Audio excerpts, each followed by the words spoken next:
स्वरूप का। एक बार सच्चे मन से जय घोष करो, बोले विराट भगवान की। लेकिन जब तुलसीगत रामायण की तरफ दृष्टि पड़ती है तो धन्य हमारे सत्य श्री गोस्वामी जी महाराज, जिन्होंने रामचरितमानस में भी विराट भगवान का दर्शन करा रहे। कैसे, क्या बोले,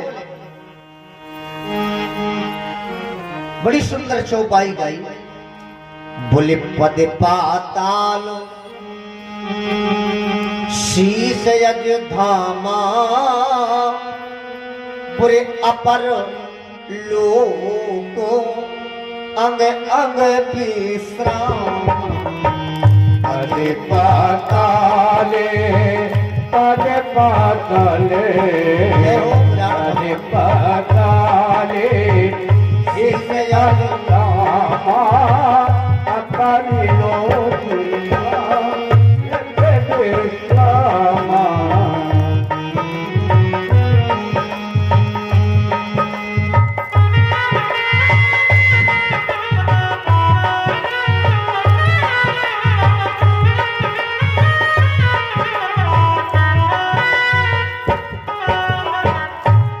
विराट भगवान की जय। अब विराट भगवान की पावन कथा श्रवण कराने के बाद भागवत महापुराण के अगले अध्याय में प्रवेश करते हैं।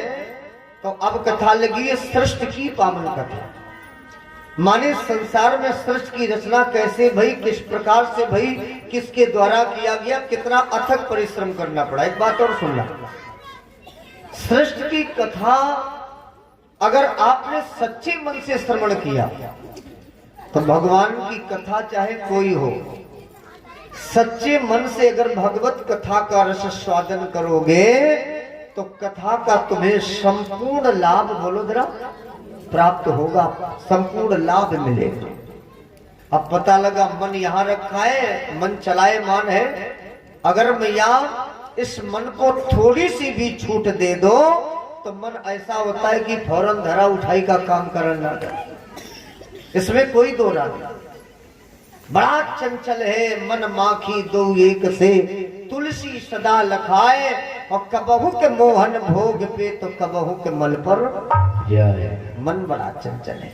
और चर्चाई विषय आया तो हम बता दें, मेरी बातों में हंसी जरूर आएगी लेकिन शिक्षा मिलेगी।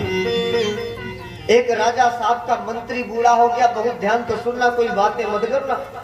राजा साहब का मंत्री बूढ़ा हो गया, राजा साहब ने पूरे राज्य में डुग्गी पिटवा दिया कि जो भी मंत्री पद प्राप्त करना चाहता है तो मेरा बकरा छका लावे।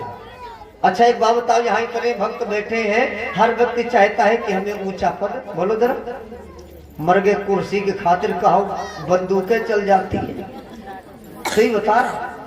लेकिन यहाँ ऐसा नहीं है, बोले मेरा बकरा छका लाए, मैं उसे मंत्री पद दे दूंगा, है ना प्यारे।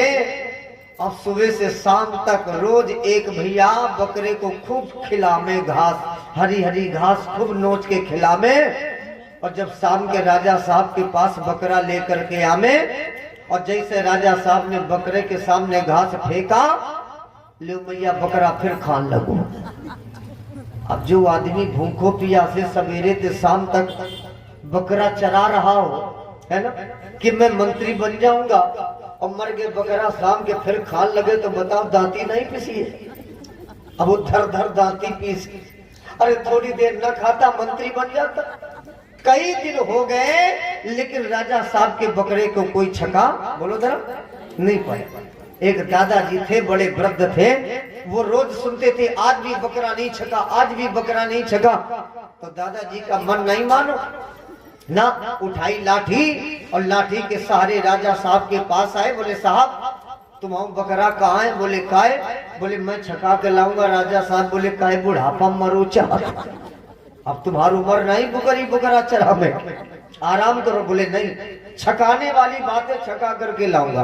बोले ठीक है, नहीं मानते हो तो ले जाओ। ध्यान तो सुनना, दादाजी बकरे को लेकर के आए खेत, एक जगह बकरे को खूंटे में बांध दिया। ध्यान तो सुनना, हाथों से हरी हरी घास नोची, बकरे के सामने घास डाला।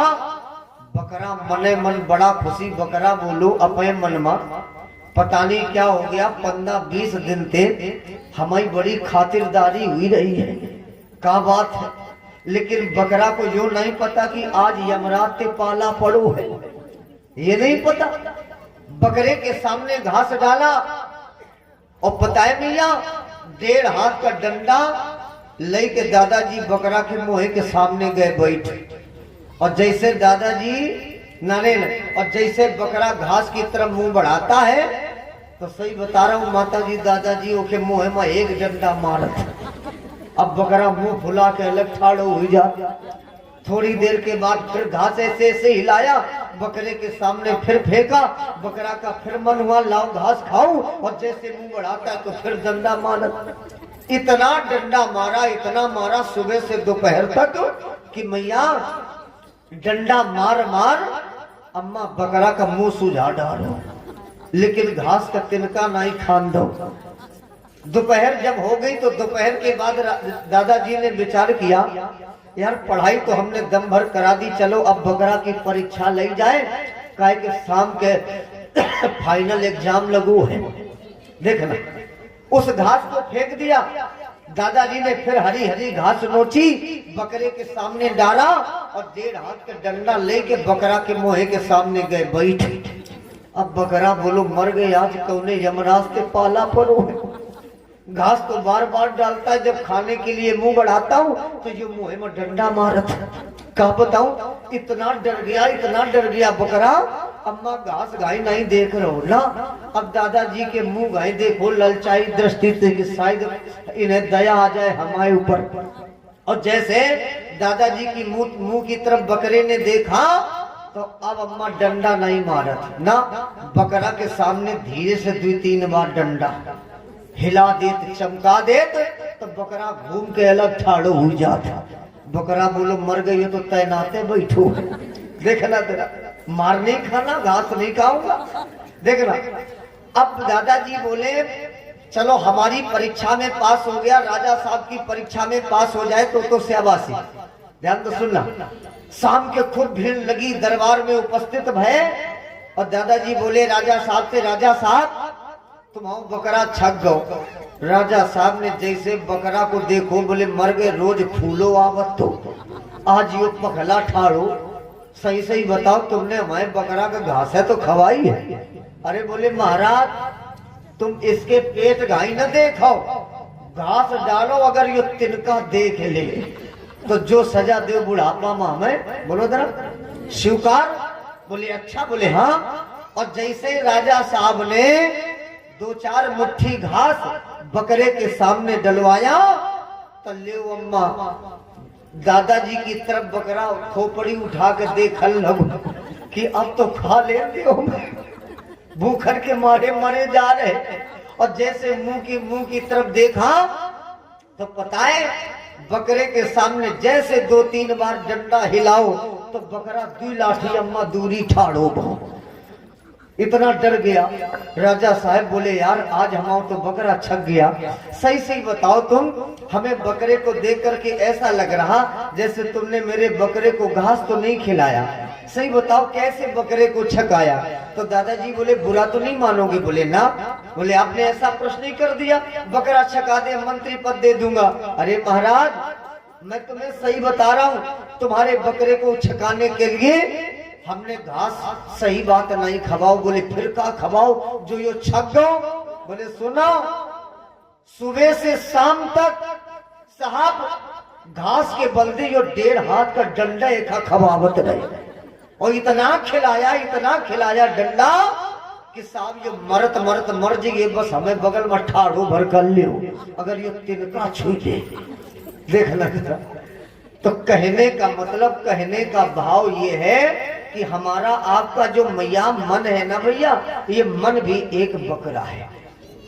और अगर मन रूपी बकरे को छकाना है तो मन रूपी बकरा तभी छकेगा जब इस मन रूपी बकरे पर हम सब राम रूपी डंडा का प्रयोग करेंगे, तभी ये मन रूपी बकरा छकेगा, अन्यथा ये मन रूपी बकरा छकने वाला बोलो जरा